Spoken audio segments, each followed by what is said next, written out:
තෙරුවන් සරණයි ආමුදුරනේ. තෙරුවන් සරණයි. ආමුදුරනේ සත්තු අතට අලුතෙන් සත්තු දාලා නේද? අපි යන්න බලන්න. සත්තු අතට අල්පෙන් සත්තු දාලා ඒ සත්තු කොටු කරලා තියෙනවා. අපි ගිහින් බලලා ප්‍රීතිය ලබනවා. ඔයාව කූඩුවක් ඇතුළට දාලා හිර කරලා තියෙනවා.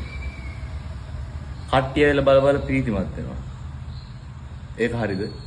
නෑ. ඒහා සමාන ඉතින් අර සත්තු අර ලස්සන පරිසරයේ ජීවත් වෙන්න ඕන සත්තු හිර කරගෙන නැත්තම් කිසියම් සීමාවක් ඇතුලේ හැමදෑම හිර කරගෙන කොච්චර කෑම බීම දුන්නත් වැඩක් නැහැනේ. නිදහස කියන දේ නැහැනේ.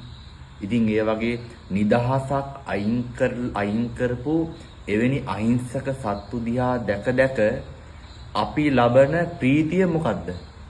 සබ්බේ තසන්ති දණ්ඩස්ස සබ්බේ බායන්ති මච්චුනෝ අත්තානං උපමංකත්වාන හනෙයන ගාතේ.